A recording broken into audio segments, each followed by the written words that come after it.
Boa tarde, pessoal. Sejam bem-vindos a todos. Dentro de instantes, daremos início ao nosso evento. Vamos aguardar só mais uns 5 minutos para o pessoal estar chegando aí. E sejam todos muito bem-vindos.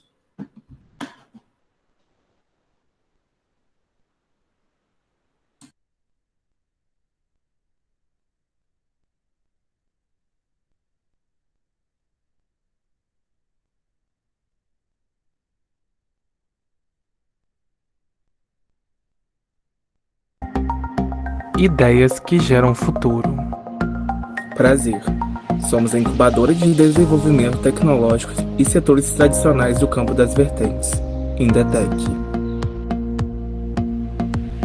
Estamos localizados na cidade histórica tricentenária São João del Rei, em Minas Gerais, conhecida como Cidade dos Sinos.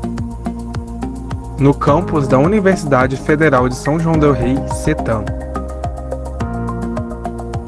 As incubadoras foram desenhadas para nutrir negócios nascentes, amortecendo-os de seu ambiente, provendo local para os negócios crescerem em um espaço protegido das forças de mercado. Concretizar ideias, realizar sonhos. Talvez essa seja a melhor maneira de traduzir o nosso trabalho. A incubadora busca instigar o espírito empreendedor no pequeno empresário, assim como apoiá-lo em todo o processo na criação do seu negócio ao lançamento no mercado. Nessa parceria, o empreendedor encontra apoio para reduzir os riscos na criação de novas empresas, e a incubadora contribui para o desenvolvimento socioeconômico da nossa região.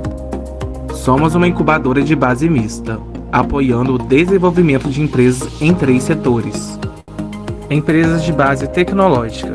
Compreende empresas que oferecem para a sociedade produtos ou serviços inovadores que são gerados a partir de pesquisas científicas aplicada aos processos fundamentais em alta tecnologia. Empresas de setores tradicionais. Envolve o apoio a empresas que atuam em setores tradicionais da região, que no caso de São João del Rei podemos citar, dentre outras, as artes e o expressivo artesanato local. Empresas de base mistas. Refere-se ao apoio oferecido a empresas que estejam inseridas nos 2 contextos citados anteriormente. Cultura de inovação, eventos, palestras.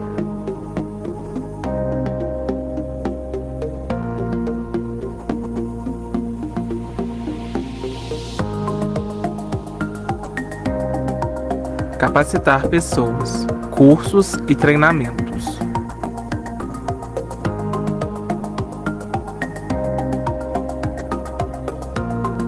Desenvolver negócios, pré-incubação e incubação.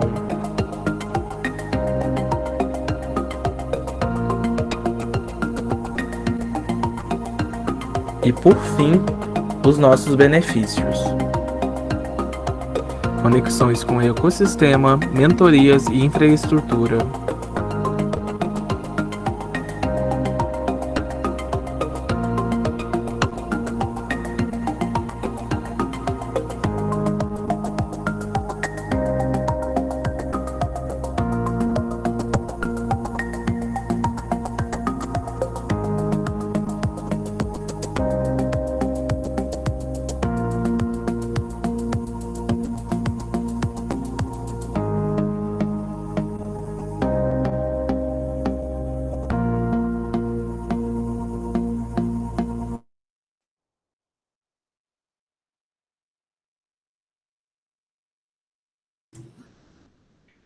Boa tarde a todos. Eu me chamo Luiz Felipe e eu sou gerente de projetos da Dinâmica Consultoria Júnior, onde que eu atuo como um dos líderes da equipe de projetos, né? Este é um evento em conjunto da Indetec, incubadora de desenvolvimento tecnológico e setores tradicionais do campo das vertentes, que busca desenvolver novos negócios, fomentar a cultura de inovação e capacitar pessoas. Da Dinâmica Consultoria Júnior, empresas dos cursos de Administração, Ciências Contábeis, que está presente desde 1993, com a missão de desenvolver pessoas e organizações, fazendo a diferença para as pessoas e sendo reconhecida por seus projetos que geram resultados. E também da Sempre, empresa do curso de Economia, que desde 1996 promove a vivência empresarial, disseminando valores como sustentabilidade econômica para as empresas.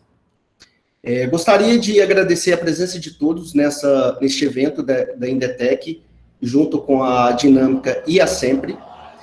E nosso primeiro palestrante, a gente tem o prazer de receber o senhor Hélio Costa Júnior, que é formado em Tecnologia e Processamento de Dados pela FAI, em Santa Rita do Sapucaí, Minas Gerais, e em Administração pela Facesa, em Varginha, Minas Gerais.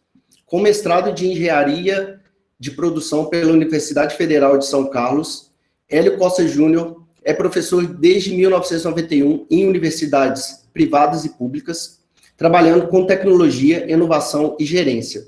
Atualmente é chefe de inovação do Laboratório de Políticas Públicas para Cidades Inteligentes na Universidade Federal de Alfenas, Unifal, e também chefe de inovação na Agventur Hub. Sem mais delongas, a palavra está com o senhor Hélio Costa Júnior.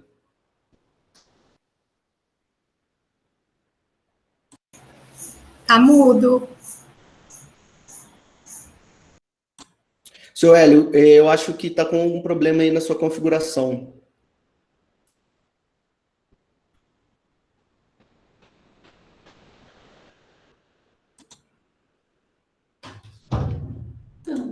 E agora?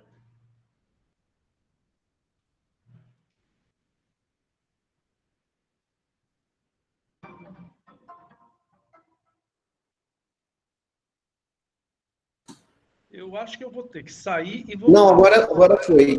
Ah, Foi, tá. Ó, que ótimo. Pensei que eu ia ter que sair do Meet e voltar, mas deu certo. Bom, boa Muito tarde. obrigado. Obrigado pelo convite, né, por estar aqui participando com vocês dessa apresentação. A gente vai fazer uma rápida apresentação que eu dividi em 3 partes aqui, né? Primeiro, falar rapidamente sobre teoria do que é inovação aberta, depois apresentar alguns casos e, por último, o how-to, né? Como que a gente faz, né, inovação aberta. Então, essa é a ideia. Eu não vou me demorar muito, eu prometo, né? Dá mais eventos online, o pessoal não está com muita paciência para assistir 1 hora de palestra, não, então vou ser bem enxuto. Eu vou começar aqui a fazer minha apresentação. Vocês, por favor, só confirmem se apareceu a minha tela, que eu vou buscar aqui agora, apresentação.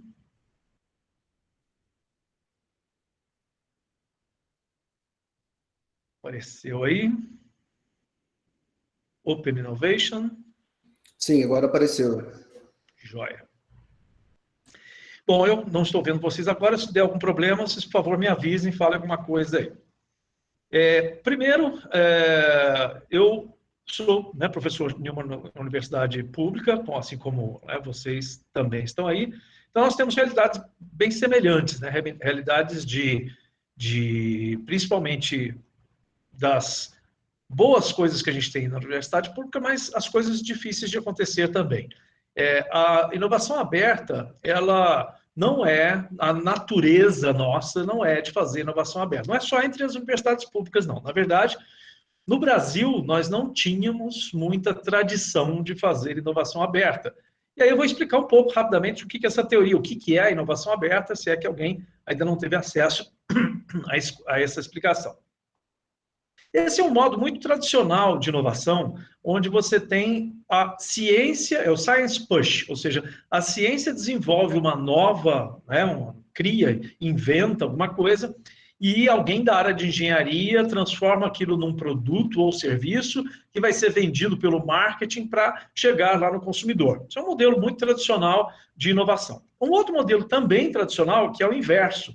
Há uma necessidade do mercado, ou seja, o consumidor, ele apresenta uma demanda, alguém vai pensar em desenvolvimento, vai procurar um meio de fabricar aquilo e junto com a ciência, né, às vezes sim, às vezes não, ou seja, esse é um modelo market pull, né, o mercado puxa a inovação. Então, você tem um modelo que vai da pesquisa e da ciência para o mercado e outro que o mercado puxa. E a inovação vem porque é uma demanda, né, apresentada para quem pode desenvolver uma solução para aquela demanda.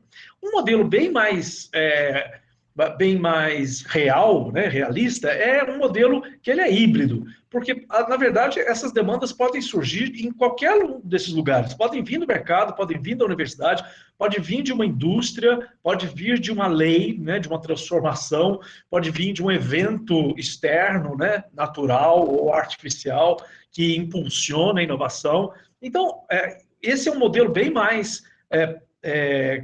que contempla muito mais ideias, né, de onde podem surgir as inovações. Geração de ideias de um lado, que pode surgir, né, tanto de novas tecnologias ou de novas necessidades do mercado, pode vir do laboratório, da ciência, alguém desenvolve, cria alguma coisa, e aí tem uma série de processos aí no meio até chegar lá no mercado. Ok.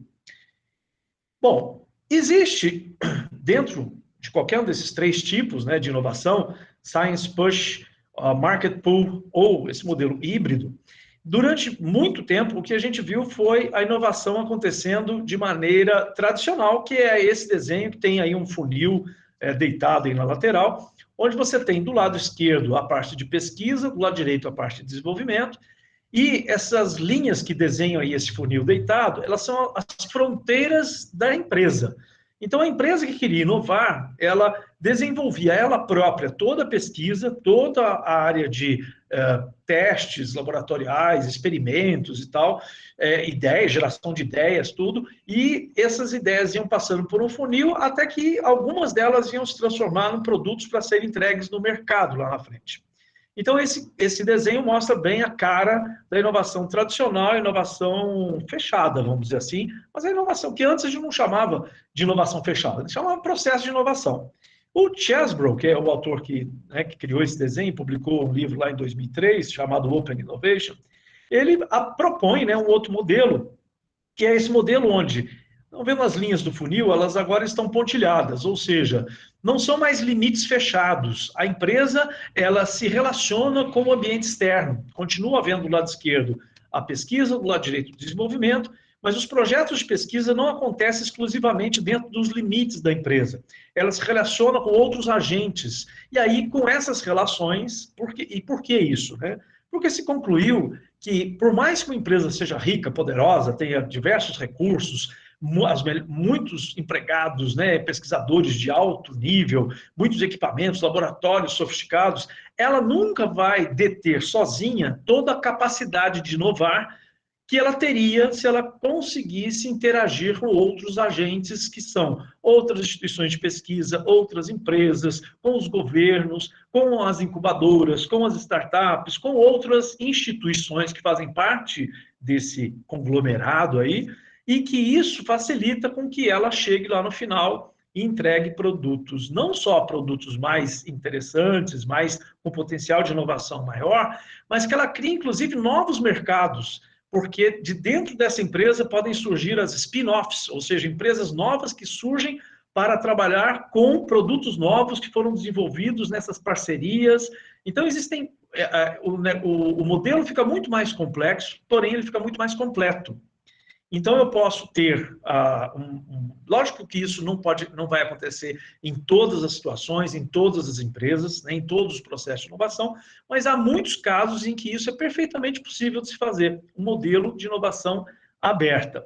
E para você ter inovação aberta, então, como a empresa passa a ter as suas fronteiras, né, vazadas, porque ela interage com outras instituições, a gente começa, então, a entender que para acontecer inovação significativa, aquela inovação de impacto, você precisa ter um ecossistema de inovação, que é composto, não precisa se preocupar em tentar ler, porque com certeza vocês não vão conseguir ler aí o que está dentro de cada caixinha colorida dessa aí. Mas isso é só para mostrar para vocês a variedade de atores que fazem parte de um ecossistema de inovação, e esse sistema de inovação, ele vai ter tanto dinheiro, investimento, como talentos, pessoas, instituições de ensino, de pesquisa, tem que ter os mercados para consumir aquilo, né, que vai ser produzido, tem que haver algumas instituições que vão fomentar ou incentivar com que a inovação aconteça, tem que ter o papel do Estado, né, que algumas vezes ele se apresenta como impulsionador, outras vezes como regulador do ambiente, e às vezes até como estimulador, comprando, né, inovações, Então, tem um monte de elementos que vão fazer parte, isso tudo faz parte aí de um chamado sistema de inovação, que pode ser um sistema nacional, né, que é pegar o país inteiro e descrever o sistema nacional, pode ser um sistema regional, pode ser um sistema local, numa só cidade, você analisar, para você entender quem pode interagir com quem, para a gente fazer essa inovação aberta. Aqui é um modelo da ANPEI, que é uma associação nacional de empresas, de grandes empresas inovadoras, né? E ela desenha um pouco desse ecossistema, dizendo que a gente tem que ter, né, os habitats de suporte, como, por exemplo, as incubadoras, tem que ter as instituições de ciência e tecnologia, que são as universidades públicas e privadas, tem instituições de ciência e tecnologia que não são universidades, por exemplo, a Embrapa, né, que é uma instituição só de pesquisa, tem que ter as empresas, né, tem que ter as grandes, médias e as pequenas empresas, e o empreendedor, ele é a figura principal, né, e aí tem as entidades de classe que juntam esses empreendedores e essas empresas. Então, são vários, né? Embaixo estão vendo lá governo para fomento, governo para regulação, governo de todos os níveis, federal, estadual, municipal, tem, né, que tem que criar e manter e evoluir a infraestrutura para que você consiga realmente, do lado esquerdo lá, as demandas da sociedade serem identificadas, do lado direito você entregar inovação para essas demandas, para esses problemas da sociedade. Então, esse é um modelo, né, que a gente, olhando assim, você fala, então não é tão simples assim, e durante muito tempo essas bolinhas, elas não se conversavam, principalmente no Brasil, onde a gente não tinha uma tradição, uma experiência de inovação aberta, as coisas eram bastante difíceis, e aí, bom, surge então um momento, que não tem uma data definida, mas pouco mais de 10 ou talvez 20 anos atrás, surge um momento em que a gente mudou um pouco. Por quê? Porque a gente sempre falou na teoria, né, lá o próprio Chesbrough escreveu o livro de Open Innovation, mas era só, no Brasil a gente via muito inovação aberta na teoria. E na teoria tem essa frase que eu gosto muito, que é uma brincadeira, mas é interessante, que é uma frase de um treinador de beisebol. Ele falou, na teoria e prática são iguais. Só que na prática elas não são, ou seja, a gente gosta muito da teoria de inovação aberta, mas a gente não pratica inovação aberta. A gente gosta da teoria, mas na hora da prática ela acaba não sendo usada. E aí eu gosto dessa frase porque é muito isso, a gente tem algumas teorias muito bonitas que a gente gosta de falar, fazer discurso, fazer propaganda, mas quando você vai olhar para dentro de uma empresa, para dentro de uma universidade, para dentro de um governo, e você fala, você faz inovação aberta? Mas não, eu acho muito legal, mas a gente aqui não faz não, né? E por quê? Porque a gente não tinha tradição. E há 10, 20 anos atrás, começou um processo chamado transformação digital, que começou a mudar tudo, começou a impulsionar uma série, eu digo 20 anos para nós aqui, Brasil, isso lá fora, principalmente nos Estados Unidos, começou bem antes, mas essa transformação digital, ela impulsionou uma série de mudanças em tudo, no modo de produzir, no modo de consumir, no modo de entreter, no modo de educar, no modo de aprender e ensinar, tudo isso mudou por causa da transformação digital. A gente está vivendo essa transformação digital, então todo mundo sabe disso, né? Você percebe, você sente, né, isso na pele, mas esse momento que nós estamos vivendo agora, nós tivemos uma aceleração muito grande, e aí tem uma outra brincadeira também, quem é que promoveu a transformação digital na sua empresa? E aí, quem deveria ser? O departamento de TI, né? O pessoal de tecnologia da informação foi lá, fez um projeto para fazer a transformação digital. Foi uma consultoria internacional que nós trouxemos, veio aqui para a empresa. E quando eu falo empresa, serve universidade, prefeitura e tal, né? Foi uma consultoria internacional, foi a diretoria de inovação, nós criamos uma diretoria de inovação aqui na nossa organização, foi um decreto do governo que mandou a gente fazer transformação digital, né? E aí a brincadeira é que, na verdade, não foi nenhuma das anteriores. Quem impulsionou totalmente a transformação digital foi o coronavírus. A gente está passando por uma transformação que, lógico, a transformação já vinha acontecendo. Mas de um ano para cá, a gente avançou 10 anos em matéria de aceitar a tecnologia digital nas nossas vidas. E isso muda toda a perspectiva nossa em relação ao que é inovação, o que é necessário, o que é aceitável, o que não é, porque a gente teve que mudar radicalmente o nosso jeito de enxergar os problemas e de propor soluções. E aí a inovação aberta começou a acontecer de maneira bem natural. Aquilo tudo que era discurso começou a acontecer. A área de educação, por exemplo, de repente, aquilo que era proibido em muitas instituições, você falar assim, vamos trabalhar em EAD, tinha um preconceito enorme, já até arrepiava, falava, o quê? EAD? Não, aqui não entra, esse negócio de EAD e tal, aqui é só presencial e tal. Vocês devem conhecer alguma instituição que pensava desse jeito e que teve que aceitar que simplesmente nós precisamos nos adaptar a um modelo digital. Então, houve, por causa da pandemia, uma série de instituições de ensino, de pesquisa, tiveram que se juntar com empresas privadas. Aí, como você pode ajudar cientistas a combater o novo coronavírus no seu computador? Teve um programa, que não sei se vocês conheceram, tem vários programas, inclusive. Esses slides eu vou deixar disponível depois, eu mando para vocês, se quiserem pegar aí o QR Code para acessar essas iniciativas.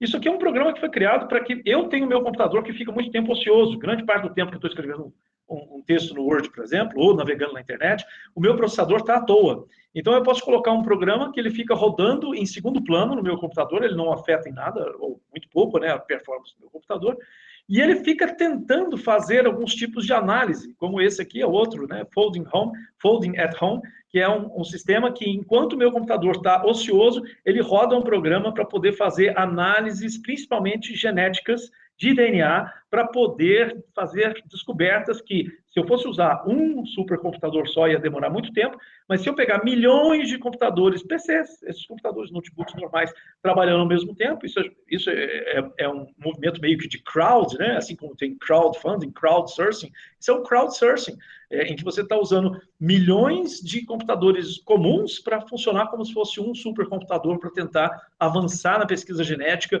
principalmente, né, no ano passado, por causa do coronavírus. Aí é um outro exemplo. Então, teve vários exemplos de instituições de ensino que criaram sistemas como esses, né? Você não precisa ser cientista para fazer ciência, ou seja, o seu computador faz ciência para você. Enquanto você está parado, aí o seu computador está ligado na tomada ou no descanso de tela, você está ajudando a ciência a descobrir uma série de outras coisas que você jamais imaginava que você poderia contribuir. Então, isso é um exemplo de inovação aberta, porque você participa, você tem acesso aos resultados das pesquisas, você fica conhecendo o que está acontecendo dentro da universidade, sem ser universitário, sem ser professor, pesquisador. Isso é um tipo, né, de abertura que as universidades tiveram, que não era algo comum antes. Aqui, outro exemplo, pesquisadores da Poli, USP, desenvolvem ventilador pulmonar para enfrentar a crise do Covid. E isso, lógico, foi feito com parceria, eles não conseguiriam fazer isso sozinhos, até porque a USP não vai ter fábrica de respirador, de ventilador pulmonar, ela teve que desenvolver protótipo na área de pesquisa, de laboratório, para, junto com parceiros, empresas que tinham fábricas que conseguiriam construir esses equipamentos para colocar isso no mercado. Então, isso é outro exemplo de inovação aberta feita às pressas, ou seja, a universidade se aproximar da indústria sem passar por todos aqueles rigores de convênios, contratos de cooperação científica, que é muito complicado. Governos, né, se aproximaram da iniciativa privada, a gente teve o desafio, esse desafio, por exemplo, foi lá no começo do ano passado ainda, em Porto Alegre, que juntou uma série de empresas, instituições públicas e instituições privadas para fazer um desafio comum. Nós precisamos resolver o problema, então vamos criar soluções que eu não consigo, o governo, fazer sozinho, então eu vou me aproximar de quem pode me ajudar. Aí também o governo federal, né, de diversas formas, criou leis de emergência para poder permitir essa aproximação entre, né, para que essa a inovação aberta pudesse acontecer. Algumas leis tiveram que ser modificadas, porque tudo era muito rígido, muito complexo. Então, lá no começo do ano passado, já logo em seguida que a pandemia foi reconhecida, né, algumas leis tiveram que ser mudadas para permitir essa inovação, essa interação entre instituições públicas e privadas. Aqui, um exemplo daquele evento anterior que envolveu prefeituras, o SEBRAE, empresas privadas, aceleradoras, né, que espalhadas pelo país inteiro. Esse evento foi em Porto Alegre, né, mas tinha gente aí de várias instituições, né, de todo o país participando junto desse evento, né, para poder trazer as soluções o mais rápido possível. Então, a velocidade fez com que as organizações se abrissem, que a inovação aberta fosse mais aceita. As empresas privadas, né, o .com, e aí você tem as grandes corporações, criaram vários desafios. O próprio Elon Musk anunciou respiradores gratuitos para hospitais do mundo inteiro, lá no começo, isso em abril. Eles chegaram a entregar, que não chegou até o Brasil, mas eles chegaram a entregar em outros países, respiradores feitos de emergência, foram distribuídos, né, de graça para alguns países.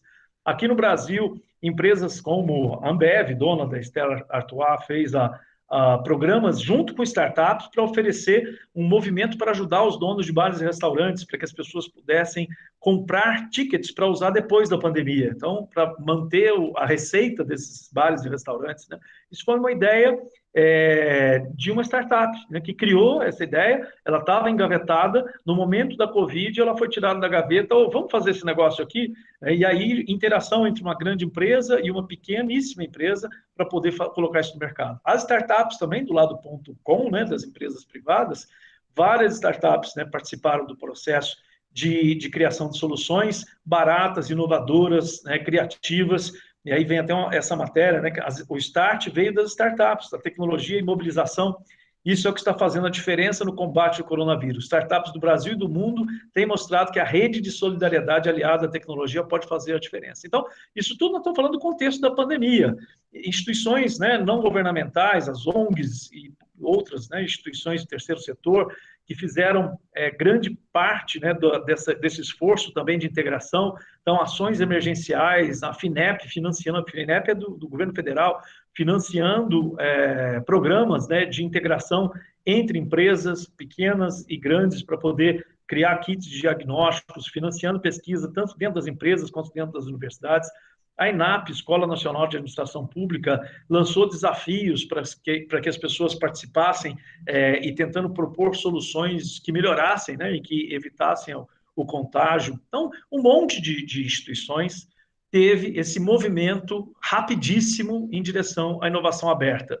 E aí nós chegamos ao ponto, será que a gente sabe mesmo fazer o que a gente fala? Será que a gente, porque é muito bonito, a gente vê muito falar em modelos ágeis, né? Colaboração, crowd, né? Vamos fazer as coisas em colaboração entre as pessoas, financiamento coletivo, vamos fazer as coisas abertas, né? Será que a gente sabe mesmo fazer isso?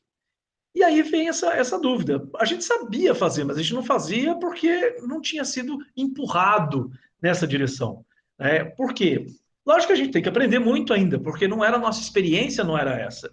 Durante muito tempo, a inovação foi algo fechado, a gente guardava segredos, até hoje. A gente tem medo de falar quando tem uma boa ideia, você acha que é uma boa ideia, você tem medo de falar para as outras pessoas da boa ideia. E isso é ruim, porque, não sei se vocês já viram, tem até um vídeo no YouTube, mas ele é uma descrição, ele é uma gravação de um texto do Steven Johnson, que é um autor que escreveu um livro chamado De Onde Vêm as Boas Ideias, e esse vídeo é sensacional, porque ele explica bem rapidamente como é que surgem as boas ideias. E ele fala algo que é muito interessante, que é, as boas ideias não nascem prontas.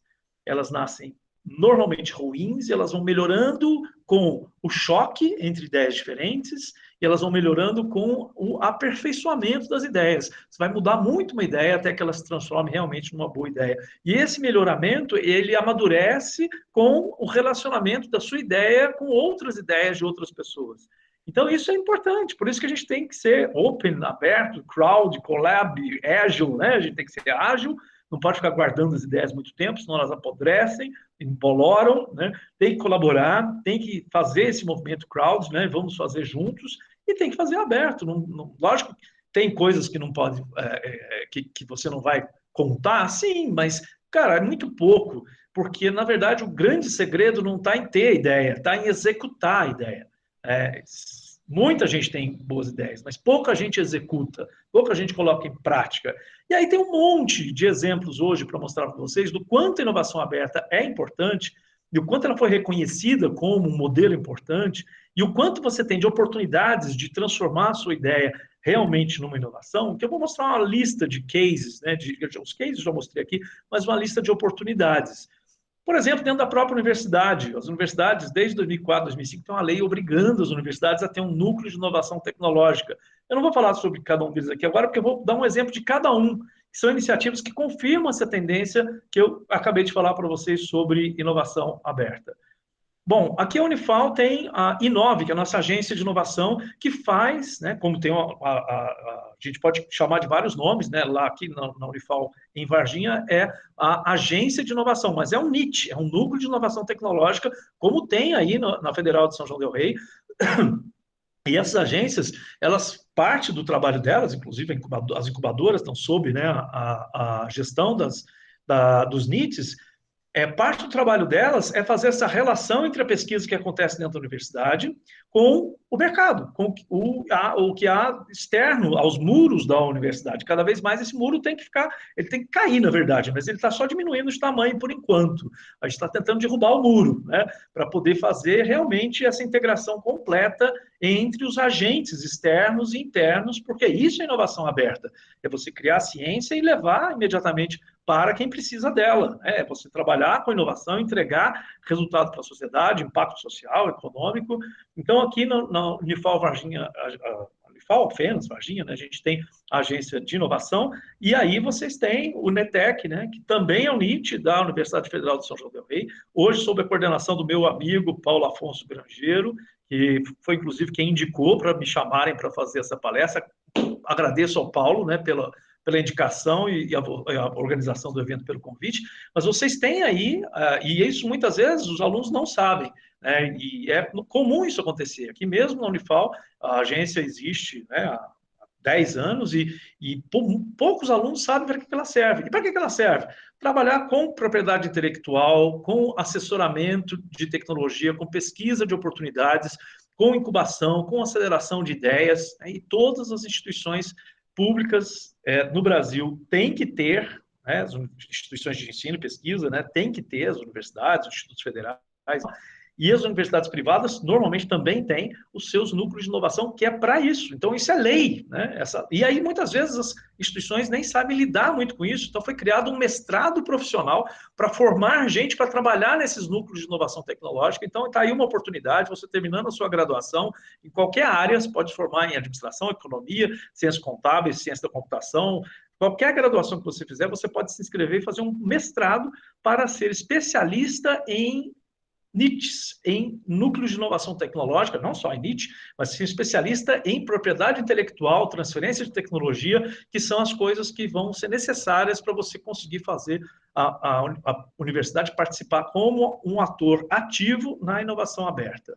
Aqui um outro exemplo do setor privado. Essa é uma instituição que criou eles trabalham com inovação aberta desde 2008. Então, inovação aberta, a proposta do Chesbrough foi lá em 2003, em 2008 no Brasil já tinham instituições especializadas em Open Innovation, e aí se criou, no começo era uma semana por ano, que era a Open Innovation Week. Agora acontece praticamente todo mês uma semana de inovação, em que eles juntam as melhores startups e, como a ideia é Open Startups, né, as startups que estão abertas a se relacionar com grandes empresas. Então, quem está de olho nessas startups que entram nesse ranking da 100 Open Startups são as grandes empresas, aqui alguns exemplos dela. É a Natura, Atlas Schindler, né, de elevador, Johnson & Johnson, ArcelorMittal, Citrosuco, EDP, Enel, Nestlé, Yellow, Audi, Furukawa. Então, essas são as empresas que propõem os desafios para encontrar as startups que vão resolver os problemas delas, porque isso é a cara da inovação aberta. Uma grande empresa, vamos pegar aqui um exemplo, a Nestlé, ela não tem a solução para todos os problemas que ela tem internamente. Ela não tem nem gente suficiente para tratar de todos os problemas. A Nestlé é uma gigante. A Nestlé está presente no mundo inteiro, né? É uma empresa suíça que espalhou pelo mundo inteiro, que tem 200 marcas, né, sob a marca Nestlé, que trabalha em vários ramos, né, de setores diferentes da alimentação, e ela não dá conta de ela própria ter desenvolvimento, pesquisa e desenvolvimento para tudo que ela precisa lá dentro.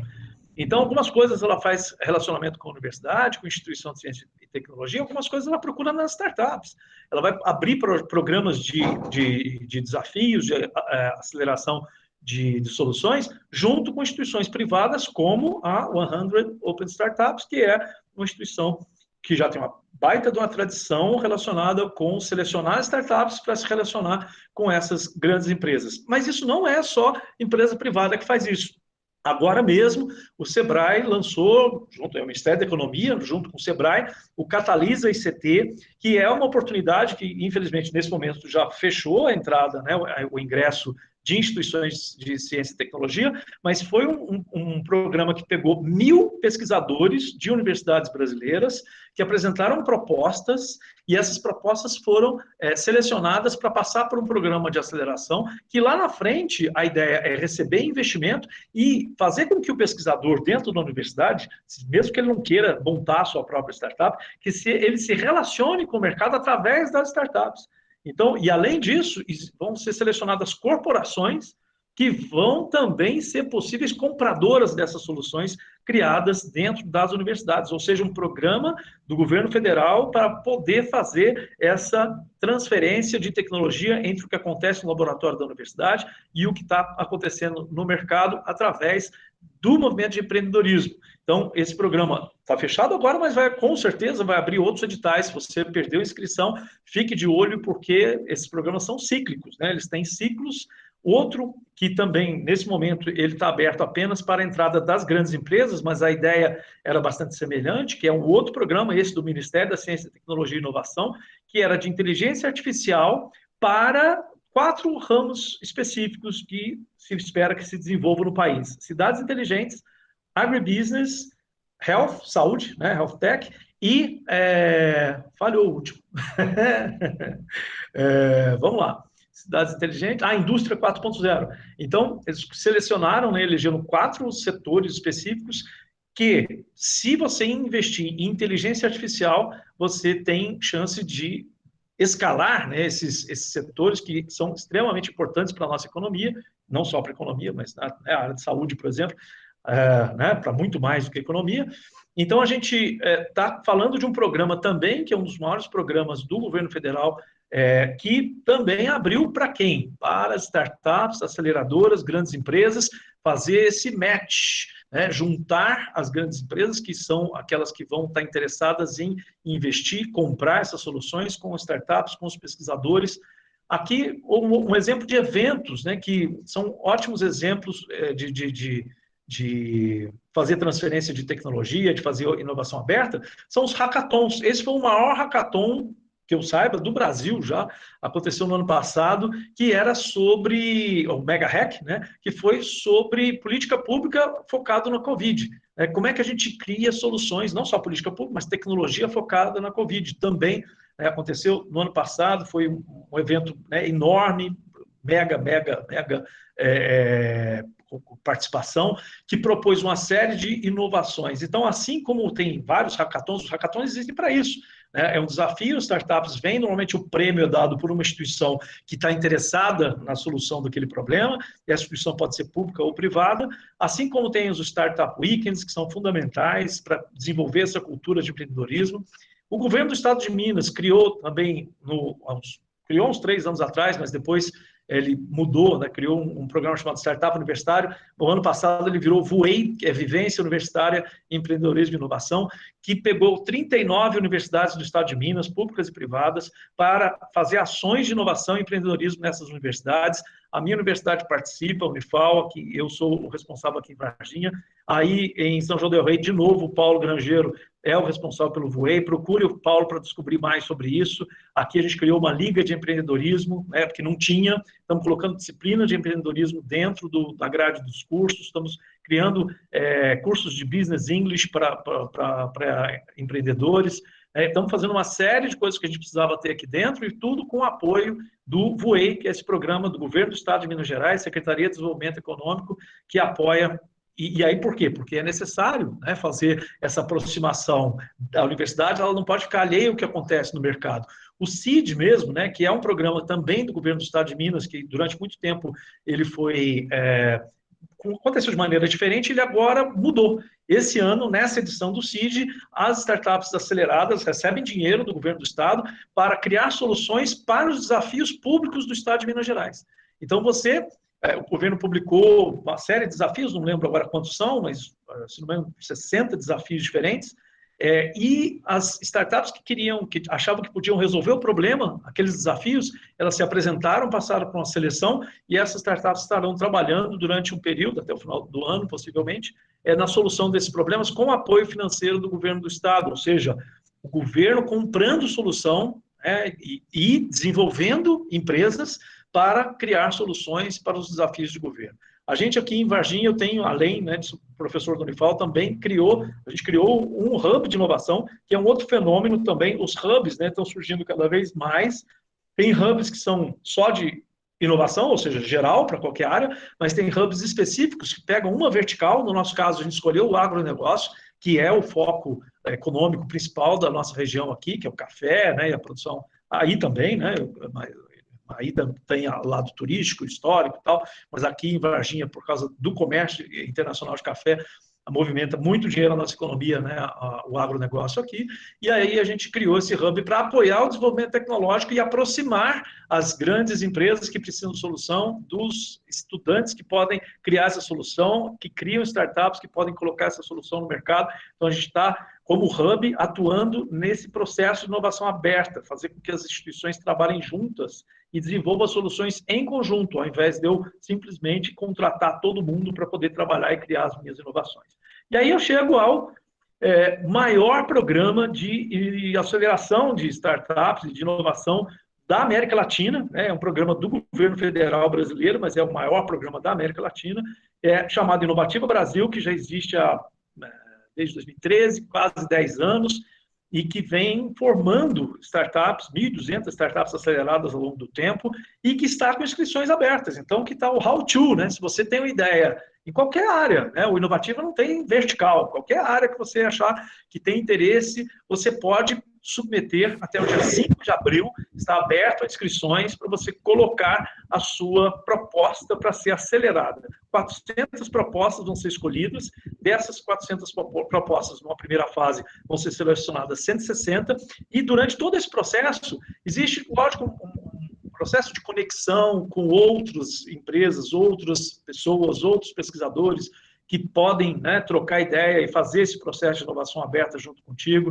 Existem mentorias de pessoas altamente especializadas do país que vão te auxiliar no processo de colocar a sua ideia, né, para funcionar, transformar a sua ideia realmente numa inovação, até que lá no final 160 são apresentadas para investidores. Lógico que não é garantia de que os investidores vão investir na sua ideia, na sua proposta, mas até hoje o histórico do Inovativo é que 24% das empresas que participam do programa recebem investimentos lá no final, e já foram 1.200 startups aceleradas. Esse ano o programa começou agora a inscrição em março e termina em 5 de abril, portanto tem tempo, 10 dias para você fazer a sua inscrição ainda nesse que é o maior programa. Tá aí, ó. Você entra no ciclo 2021 e no segundo semestre ainda tem um segundo ciclo, se você não teve tempo agora, né, de preparar a sua proposta, tem um processo seletivo, né, que está aberto agora. Essa seleção pega 400 pessoas para uma aceleração. E aí tem, lógico, as trilhas, mentorias, você tem cursos que você tem que fazer, tem Inovativa Day, que você se treina para fazer um pitch de apresentação da sua ideia, e aí essas ideias passam por uma seleção. 160 são aquelas empresas que são aquelas aceleradas, né, que vão chegar lá no final e vão receber o selo de startup graduada ou acelerada pelo programa, o que é muito interessante, porque é um excelente carimbo de qualidade. Se a sua ideia passou por um programa de aceleração como esse, você já tem muito mais chance de ser aceito em outros programas, de ser, inclusive, investido por outros financiadores, agências de fomento, que já sabem que você passou por um filtro, né? Um filtro, uma peneira que já escolheu. Então, não tem limitação de área, desde que você esteja no estágio de validação, ou seja, você tem uma ideia que já possa ser testada. Desde esse momento até aquelas empresas que já estão vendendo, que precisam só fazer o que a gente chama de scale-up, só precisam crescer mesmo, tração, crescimento, tanto faz. Antes precisava de CNPJ, esse ano não precisa mais. Então, só de você ter uma ideia, você já pode, desde que ela esteja no estágio que possa ser validado, você possa testar a sua ideia. Empresa de desenvolvimento de soluções inovadoras em produtos ou serviços, tanto faz. Startups de qualquer segmento, com modelos de negócio inovadores ou escaláveis, né, que possuam um mercado, né, de tamanho representativo para poder crescer, e negócios que estejam em busca de conexão com o mercado e com os investidores. Eu sou líder no estado de Minas Gerais, Inovativo Brasil, faço esse trabalho de divulgação e difusão desse projeto, né, desse programa importantíssimo, e por isso que eu estou falando sobre ele aqui agora com vocês. Além disso, a gente tem um podcast sobre tecnologia no agro, Agtex, que se você quiser acessar, é só acessar o site do nosso hub, agventure.com.br, você vai ter acesso ao nosso podcast, mas se você tiver interesse na área de agtechs, né, de tecnologia para o agro. Eu tenho também um canal no YouTube, para quem é nerd e gosta de tecnologia, chamado O Glitch. Recomendo que vocês assistam, assinem, né, clica lá no joinha para ajudar a gente a fazer o canal crescer, porque eu também sou bastante nerd, gosto muito de tecnologia, e por isso mesmo estou nessa área de inovação e tecnologia há 30 anos. Então, eu sou professor da Unifal, pesquiso também na Escola Nacional de Administração Pública, criei aqui o Laboratório de Políticas Públicas para Cidades Mais Inteligentes, sou conselheiro da Agência de Inovação, Inove, da Unifal, fundei junto com um sócio o Hub, o AgVenture Hub, sou orientador do programa ALI, Agentes Locais de Inovação no Estado de Minas Gerais, que terminou agora no começo de 21, do ciclo, né, que terminou agora em 21. Sou líder da Comunidade Inovativa Brasil, no Estado de Minas Gerais, também líder de um evento que vai acontecer agora 21 e 22 de abril, que eu recomendo que você participe, que é o Dia Mundial da Criatividade.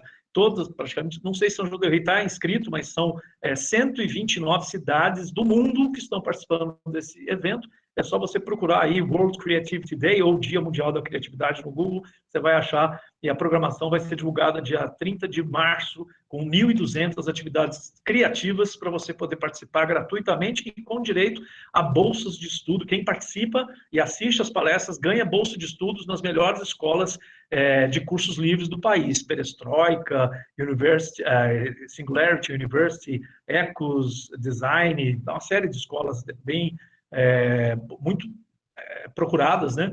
Hoje em dia vão doar 111 mil bolsas de estudos para quem participar desse evento. Sou membro da Internet Society, que é uma instituição que visa a difusão da internet onde ela não chegou. Sou conteudista do portal do CIMI, Sistema Mineiro de Inovação, e tive um projeto aprovado no Catalyse CT, ou seja, quase tudo isso que eu falei para vocês, eu estou envolvido em tudo isso, e isso é algo que eu falo pela prática, né, por estar envolvido e fazendo e participando dessas coisas. Existem muitas oportunidades, mas a gente tem que estar de olho para saber quando surgem, onde surgem, para poder embarcar nessas oportunidades. E como é que a gente faz isso? Participando de tudo, de grupo, tendo atuação forte numa comunidade. Provavelmente existe uma comunidade de São João del Rei, ou de outros campi da UFSJ que vocês façam parte. Vocês podem participar de grupos de WhatsApp. Aqui a gente tem uma comunidade chamada Coffee Valley, onde a gente divulga tudo, fica sabendo de tudo que está acontecendo, editais, eventos e tal. E aí a gente vai entrando aqui e ali, é meio xereta, vai descobrindo as coisas, trabalha muito em conjunto. Esse trabalho de comunidade, ele é muito importante, porque a comunidade é tudo a ver com inovação aberta. É não esconder nada, é divulgar tudo, tem uma oportunidade, divulga para todo mundo no trabalho colaborativo. Isso é um perfil cultural que faz todo mundo crescer, que é algo muito parecido com o que aconteceu no Vale do Silício. Apesar de ter muita competitividade entre as empresas, tem muita colaboração entre as pessoas. E é isso que importa, as pessoas colaborarem abertamente para poder criar oportunidades para elas e para todo o ecossistema, para o sistema como um todo que avança ao mesmo tempo. Para falar comigo, é só procurar Elionet, você vai me achar aí no Instagram, no Facebook, no LinkedIn, tudo quanto é lugar. Até no TikTok, você me acha. Essa é a minha apresentação. Deixa eu fechar aqui. Eu acho que eu falei mais do que eu devia, mas espero ter sido útil o que eu falei para vocês, mas eu falei bem rápido. Vocês viram que eu tentei ficar dentro do tempo. Desculpa se passou um pouquinho, mas obrigado mais uma vez pela atenção de vocês. Não, que isso, a gente que agradece. Agora a gente vai fazer uma rodada de perguntas aí. Ou, pessoal, quem quiser pode ou mandar no chat ou abrir o microfone e falar. Para a gente fazer umas 2 ou 3 perguntas aí para o Hélio. Quem tiver pode fazer a pergunta agora. E não esquece de mandar o nome lá no chat, não, para a gente poder mandar o certificado para vocês. Hélio, você me ouve? Primeiro, eu sou o Vitor Fachin, eu trabalho com propriedade intelectual. Primeiro, queria parabenizá-lo por essa apresentação. Realmente, acho que você foi do tópico A ao tópico Z aí em quase 50 minutos, muito bom. Eu tenho uma pergunta para ti. com essa questão de inovação aberta, acho que tem muita gente que entende ainda que a proteção à propriedade industrial e a inovação aberta, elas são inimigas, né? Então, a gente, até por hackathons que a gente vê aí, o pessoal, normalmente, gato escaldado tem medo de água fria, então, às vezes, as pessoas que tiveram as suas ideias monetizadas por empresas e não receberam muita coisa, enfim, eu queria entender a sua visão de como que a inovação aberta e a proteção à propriedade industrial, elas podem trabalhar juntas para uma coisa otimizar a outra. Eu faço essa pergunta pelo seguinte sentido: a gente vive hoje, de fato, né, por essa aceleração tecnológica, talvez um movimento muito grande de hubs de inovação, e acho que isso nunca foi tão forte como é hoje, né? Mas a gente olha o número, por exemplo, de depósitos de pedido de patente no INPI, eles continuam sendo feitos por empresas estrangeiras, né? As empresas tipicamente nacionais, que são essas de startup, essas inovadoras, elas não aparecem muito nos dados do INPI, por exemplo. Então, eu queria entender da sua visão como que esses dois setores, né, a inovação aberta e a proteção das invenções, eles podem otimizar um ao outro, como que eles podem andar em conjunto, se é que isso, na sua visão, é possível. Obrigado. Ok. Vitor, obrigado pela pergunta. Respondendo em duas partes, né? A primeira é que o nosso processo de registro de patente, hoje, ele precisa passar por um processo de inovação urgentemente, né? A gente precisa...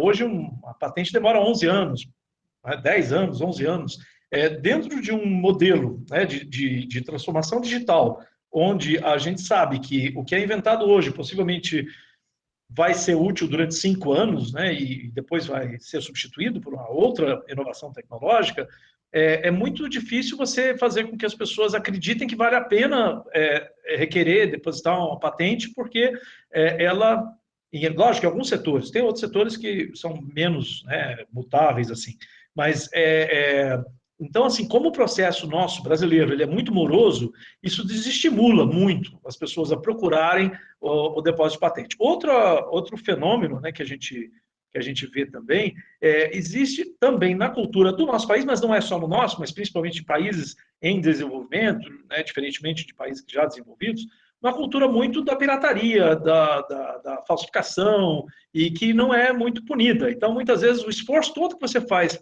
para depositar uma patente, depois ele é jogado fora porque alguém falsifica ou utiliza a sua invenção de maneira ilegal, inadequada, e não há fiscalização, não há há pouca possibilidade de você punir essa pessoa que infringiu a lei de patentes. Então, essas coisas acabam desestimulando. O que a gente vê é que, na maioria das vezes, as pessoas estão tentando achar a solução e colocar no mercado o mais rápido possível e não estão muito preocupadas com as patentes.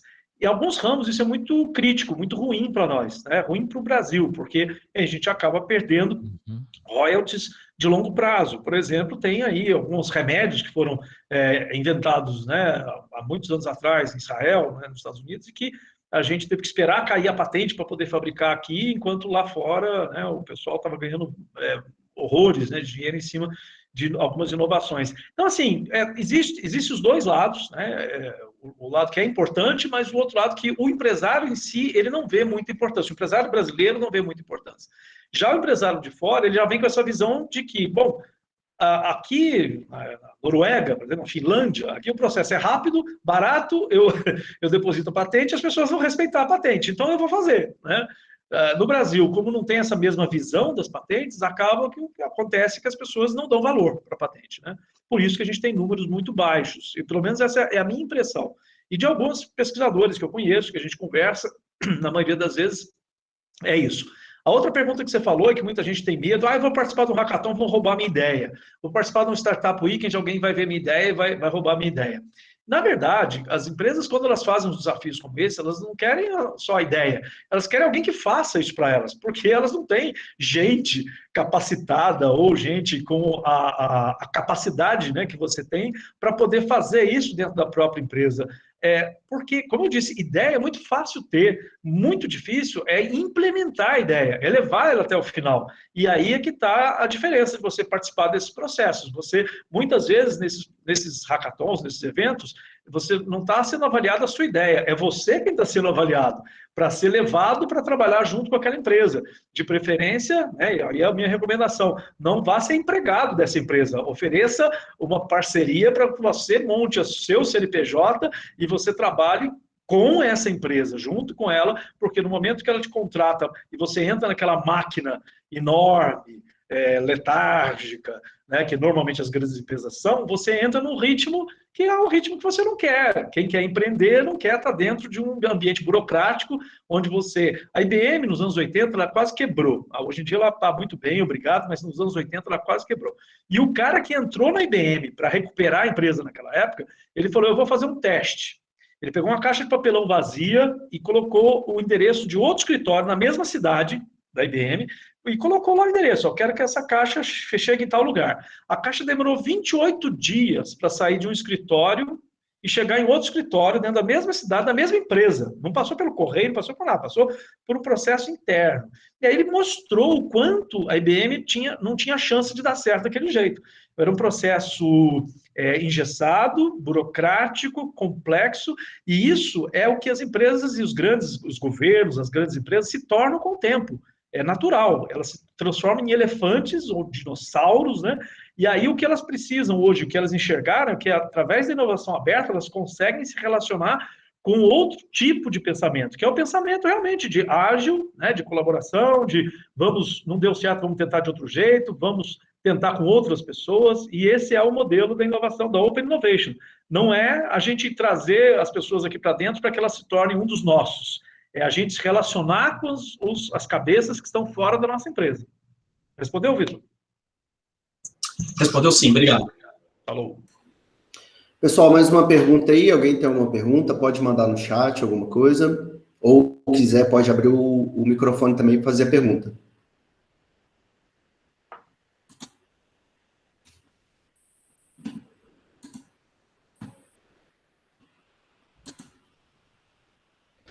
Se a gente não tem mais pergunta, então eu vou passar para o Hélio, se ele tem mais algumas considerações finais antes de a gente encerrar a palestra dele.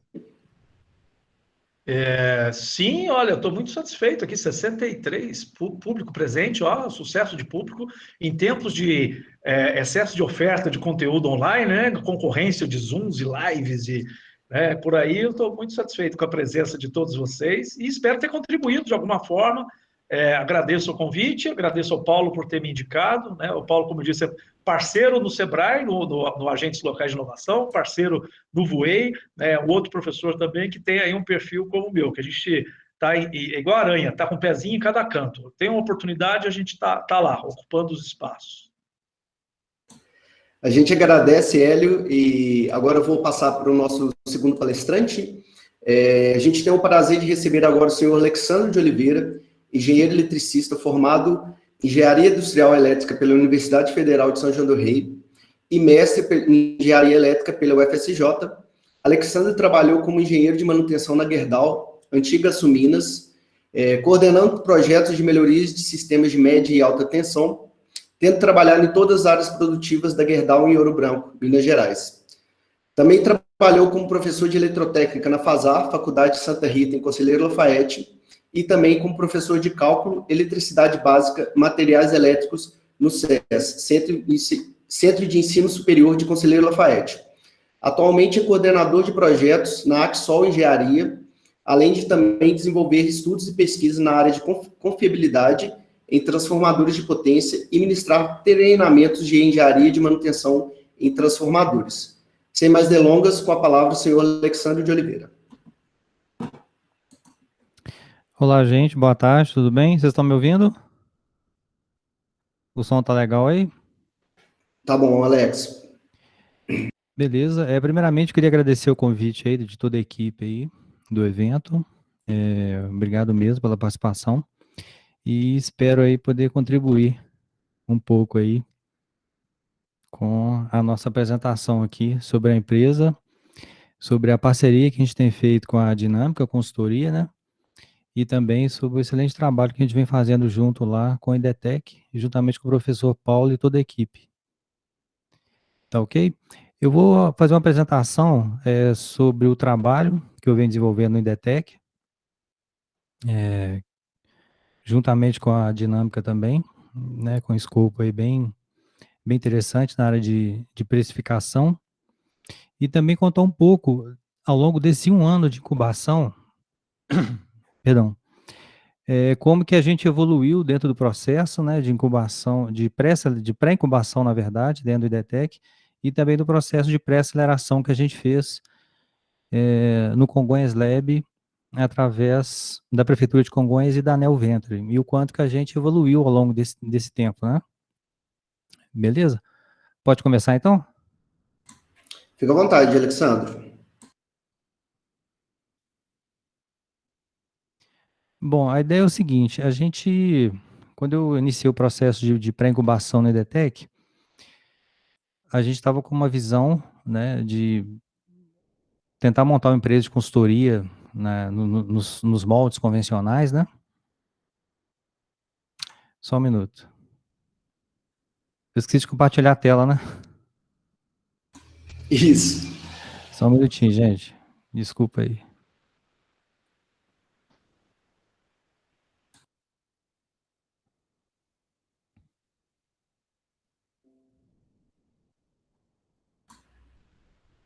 Agora tá passando a tela aí. Estão vendo aí o slide? Sim, sim.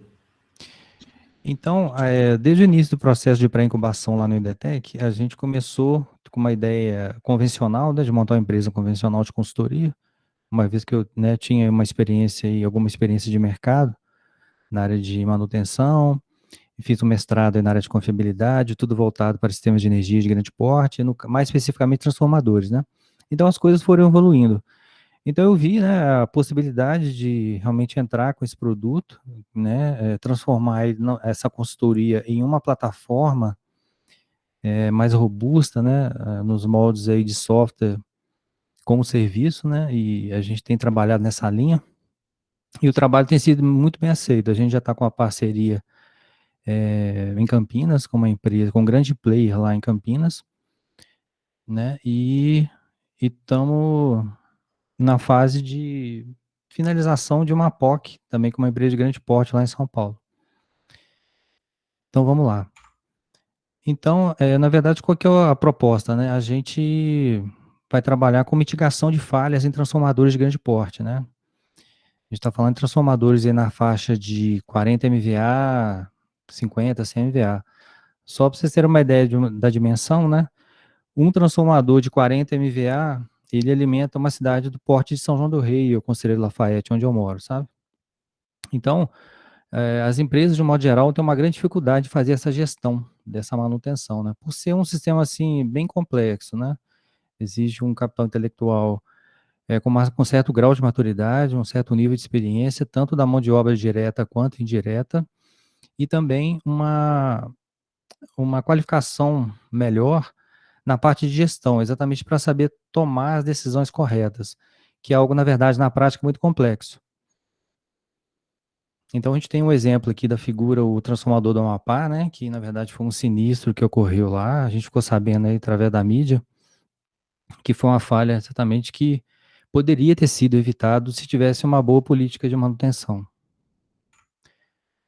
Então, diante disso, qual a solução, né? Sempre, em qualquer gestão de ativos, a gente tem que trabalhar focado na prevenção, né? Ou seja, antes de qualquer tipo de falha, sempre tentando antever algum acidente, alguma coisa nesse sentido. Então, como que isso é feito, né? Através de planos de manutenção, no caso de transformadores e outros ativos críticos, com foco em preditiva, você vai utilizar indicadores de manutenção e que vai te auxiliar na tomada de decisão.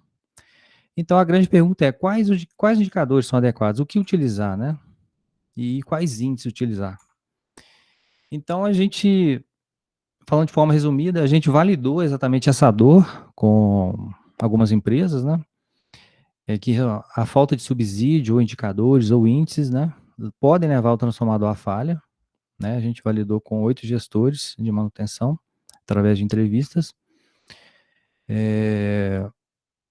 A gente teve, né, uma gama de respostas muito interessante. Eles falaram exatamente da necessidade de ter algo diferente no mercado para que possa auxiliá-los, né, a tomar a decisão de forma mais assertiva, né?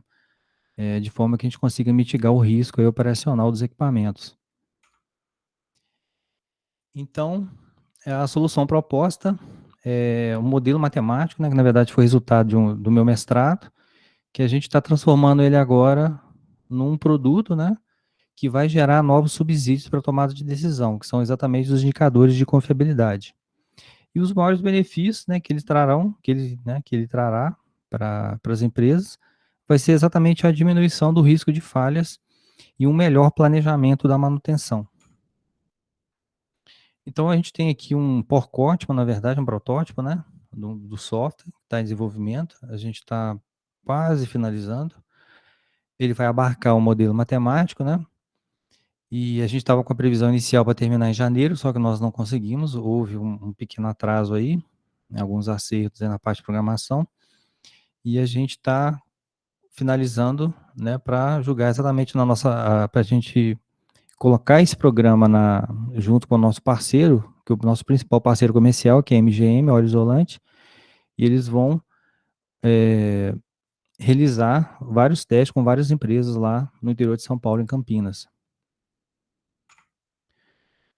Então, a gente fez uma parceria com a Dinâmica Consultoria, exatamente para a gente ver essas necessidades iniciais, né, que como é um produto novo, né, é um produto que, na visão da MGM, ela está colocando muito valor e está vendo como realmente um produto inovador dentro do contexto aí da gestão de manutenção dos transformadores.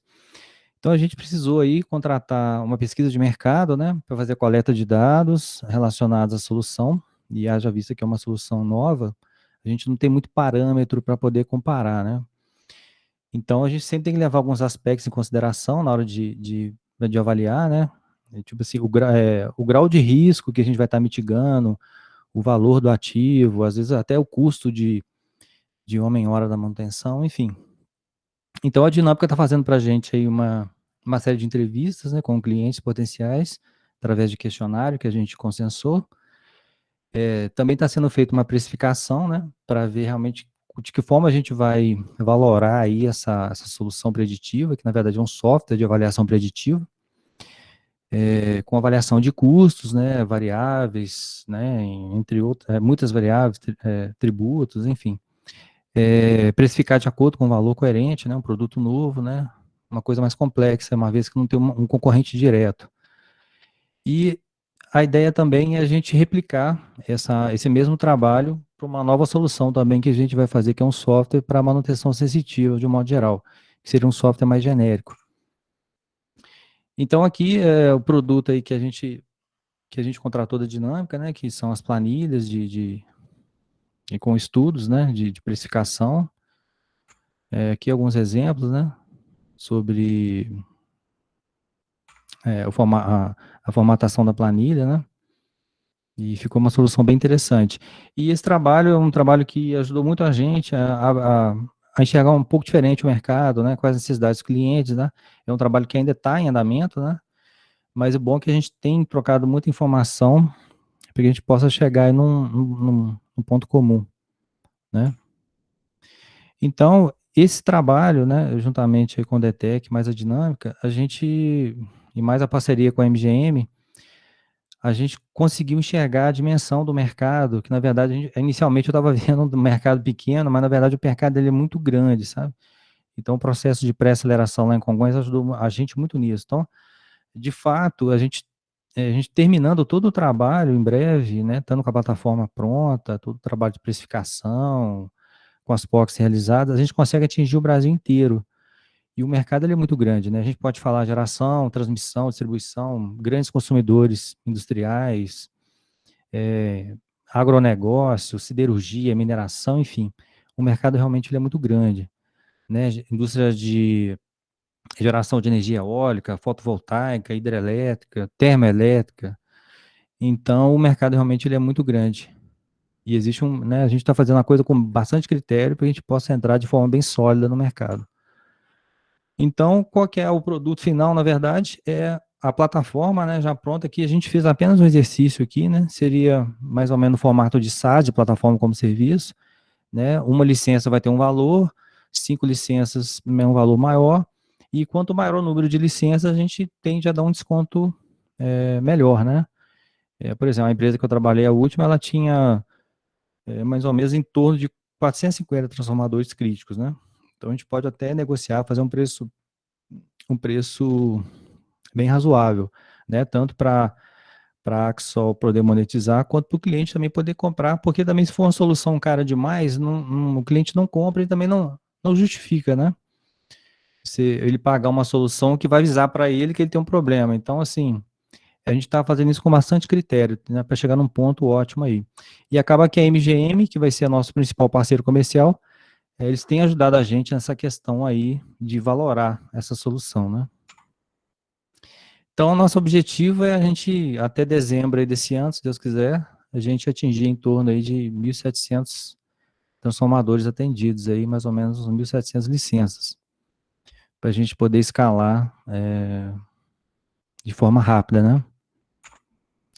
Então, eu queria agradecer aí a oportunidade, desculpem a correria aí, que eu, né, acabei fazendo um pouco rápido a apresentação, muito obrigado mesmo, obrigado ao IDTEC, professor Paulo, a toda a equipe, e a todos os colegas aí da Dinâmica. Muito obrigado. E estou à disposição aí para perguntas. Muito obrigado, Alexandro.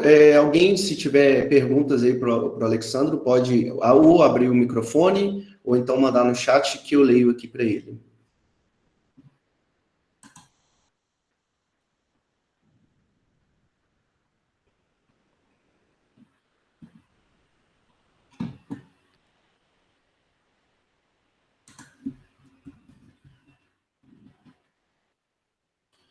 Parece que o pessoal não tem nenhuma pergunta. Ou, Alex, você quer deixar uma mensagem final? Falar mais algo? Não, eu queria apenas agradecer a oportunidade aí, obrigado aí por tudo, né, que vocês têm feito. Obrigado à universidade, obrigado ao IDTEC, e estou à disposição aí sempre, para a gente sempre trocar experiências aí. Muito Beleza, obrigado. muito obrigado. Então, no mais, em nome da Indetec, da Dinâmica e da Sempre, agradecemos a todos a presença e caso tenha ficado alguma dúvida, vocês podem entrar em contato com a gente nas nossas redes sociais. Boa noite a todos. Obrigado. Obrigado, gente. Um abraço.